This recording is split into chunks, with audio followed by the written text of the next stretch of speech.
Hello, Tarot Angels. Okay. So, right now,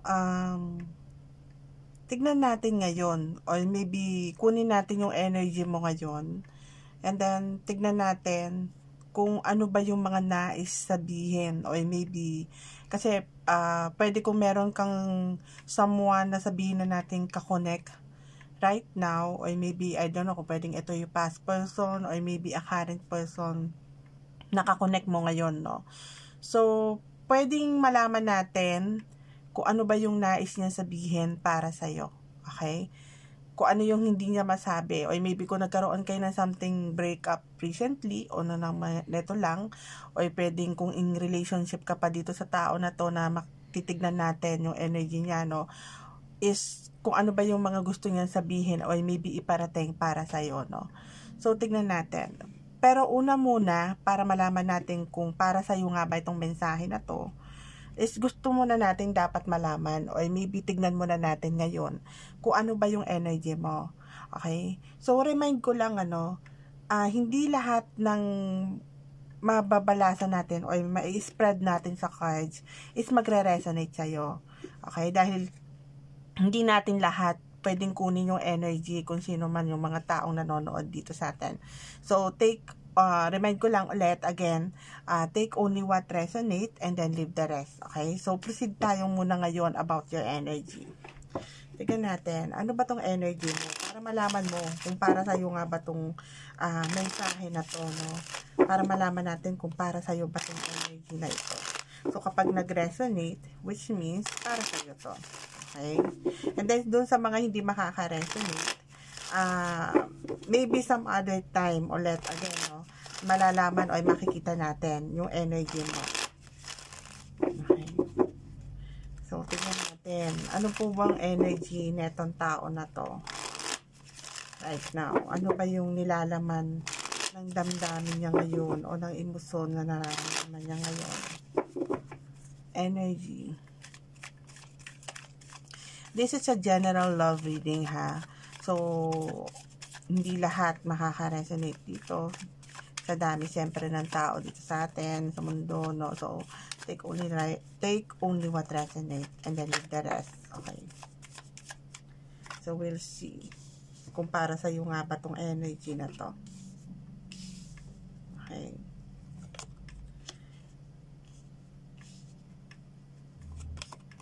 And then, maisingit ko lang po, habang nag-spread ako ng cards. Again, can I request na pwede pong mag-like or maybe subscribe, follow na rin po sa aking YouTube channel na Tarot Angels po, no? So, iaano ko na lang po dito sa link mamaya o sa comment section po yung link. Pa-subscribe na lang po, So, tingnan natin. Para at least updated din kayo, no? Sa mga susunod na uploaded videos pagdating sa mga ganitong love readings natin. Okay, we'll see. So, ito yung nakikita nating energy mo. So, I think itong ikaw ito, at yung person mo, na sabihin na natin kakonect mo, no, with the 7 of Wands and the 2 of Wands. Pwedeng meron kayong pagkakaroon ng distansya. I don't know kung kayo po, ang person mo is an LDR, or maybe malayo kayo sa isa't isa. Or maybe nagkakaroon kayo ng distansya ngayon sa isa't isa. Pero ganun pa man, with the High Priest, ikaw pa rin to na parang nakasubaybay pa rin mula rito sa tao na to. So, probably, baka ito po ay patungkol din sa past relationship pa din, sa nakikita nating energy na to. So, posibilidad na past relationship ito patungkol. So, with the High Priest, although nakikita ko dito na parang ikaw pa rin to na possible na nakasubaybay pa rin mula rito, or maybe nag-i-stalk ka pa rin mula rito sa tao na to. So, with the Temperance, I think ikaw pa rin to na naghihintay pa rin mula rito sa person mo na to. So, probably, pwedeng ikaw pa rin to na hindi mo pa rin inaalis sa sarili mo na maghintay pa rin para sa kanya, no? Kahit ba sabihin na natin lumipas na yung panahon sa pagitan nyo ng person mo. Pero kung minsan, may mga oras din siguro, dahil nga siguro lumipas na, or maybe siguro tumagal na yung ilang araw, linggo, o buwan na hindi kayo nagkakaroon ng contact, o sabihin na natin ng communication, connection, no? Kaya parang ikaw to kung minsan nagkakaroon ka na rin ng pagdadalawang isip o maybe pagdidesisyon dito. Kung ano ba talaga, kung ipuproceed mo pa ba yung nararamdaman mo para sa kanya, kung ipuproceed mo pa ba yung sabihin na nating relationship mo para dito sa tao na to, maybe kung gusto mo pa ba na sabihin na nating ilalaban mo pa ba yung relasyon, connection na meron kayo, no? Kaya ikaw ito na masyado ka nag-overthink Okay, nag-overthink ka mula sa kanya. Although siguro nakikita natin dito with the devil card, andun yung obsessed feelings mo. So probably, pwede kasing itong tao na to, okay, pwedeng ito connected din to sa mga pwedeng third party situation, or maybe nagkaroon ng another person involved sa relationship. Either ikaw yung ipinasok as third party, or maybe yung partner mo ang nagkaroon ng iba. Okay, nagkaroon ng affair sa iba. So anyway, lahat to, kasama lahat dito yung mga sabihin na natin, lahat ng, pwedeng mapa same sex, or maybe magkaparehas ng kasarian, or something like, no? Hindi, kumbaga parang lahat talaga, pang in general. So, ikaw na bahala lumagay sa situation ng cards, So, with the Page of Pentacles, although nakikita ko na hanggang ngayon, importante pa rin sa'yo tong tao na to. Okay, mahalaga ka pa rin. Mahalaga pa rin sa'yo tong tao na to. Kumbaga nandun pa rin sa part na pinapahalagahan mo pa rin yung connection na relasyon na meron kayo. Kahit ba sabihin na nating ramdam mo na parang meron pa ring harang, or maybe merong harang or blockages sa pagitan nyo nang dahil na rin doon sa other person na yan, o doon sa third party na yan.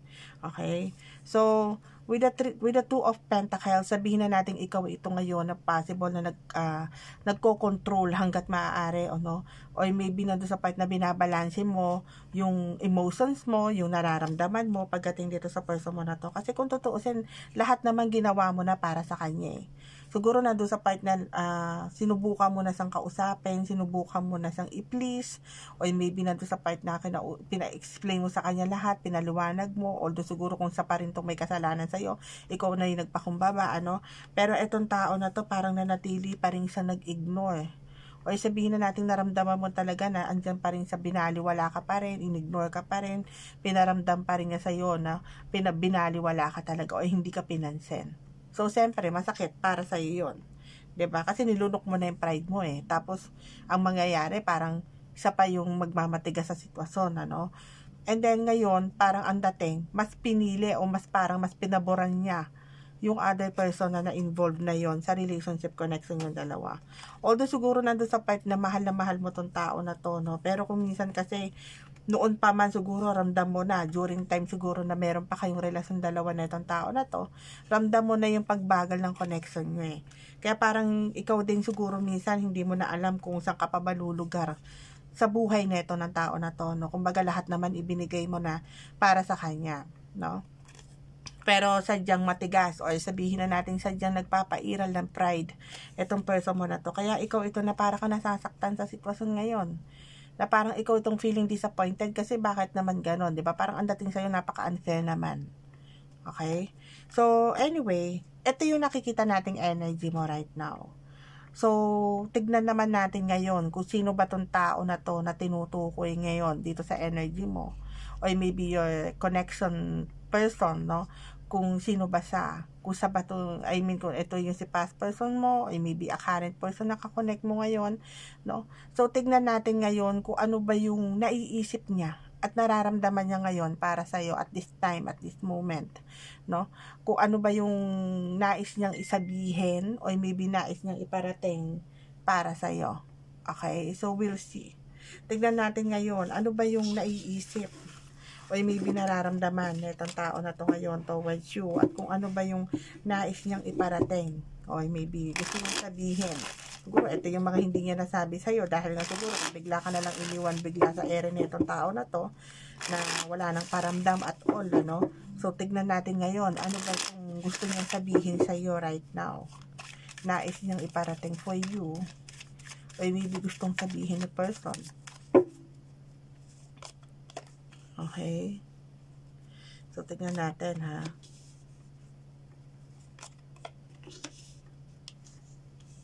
Okay, again, ha. Take only what resonate and then leave the rest.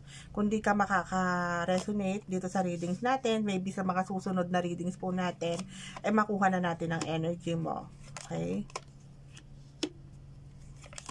Okay. So, right now, okay? So, with the Judgment card, although nakikita natin right now, sabihin na natin ikaw ito ngayon, no?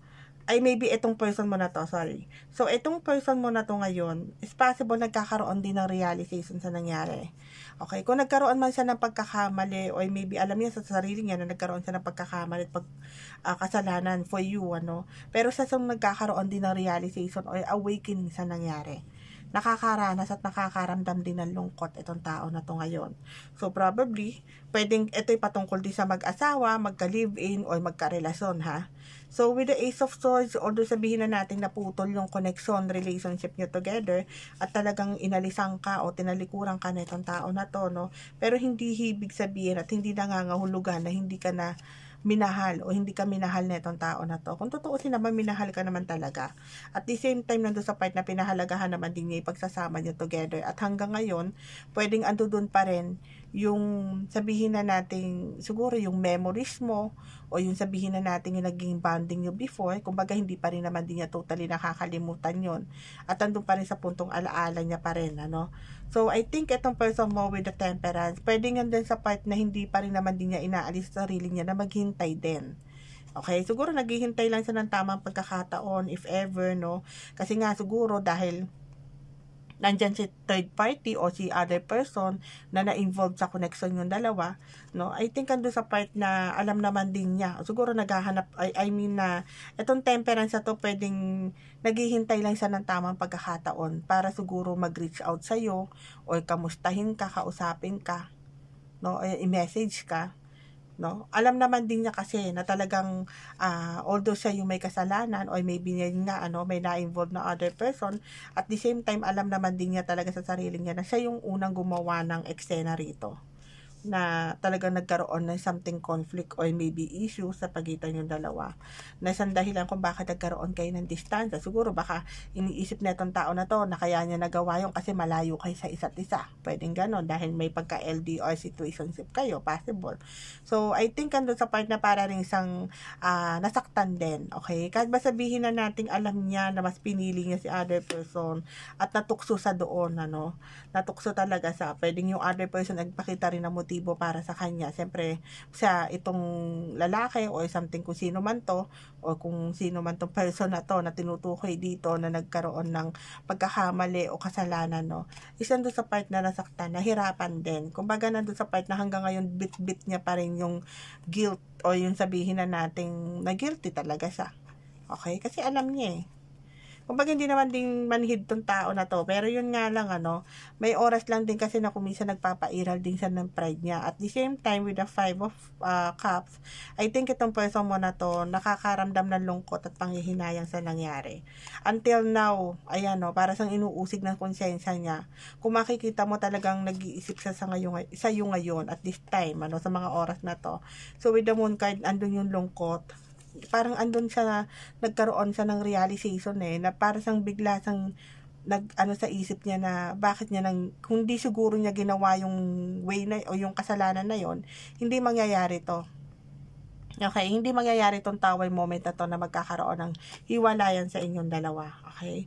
So anyway, ito yung nakikita nating naisip at nararamdaman at gustong sabihin sa iyo ni person, Although nakikita ko naman ngayon na parang andun yung pagsisisi ni person. Pero siyempre, if ever na mag-reach out sa si person, nasa sayo pa rin ang desisyon kung tatanggapin mo pa rin ba siya o patatawarin mo pa rin o totally hahayaan mo na lang siya na mawala ng tuluyan sa buhay mo, So, I hope makatulong. And then, again, please subscribe, follow, and share po dun sa aking YouTube channel na iaano ko po dito sa comment section po.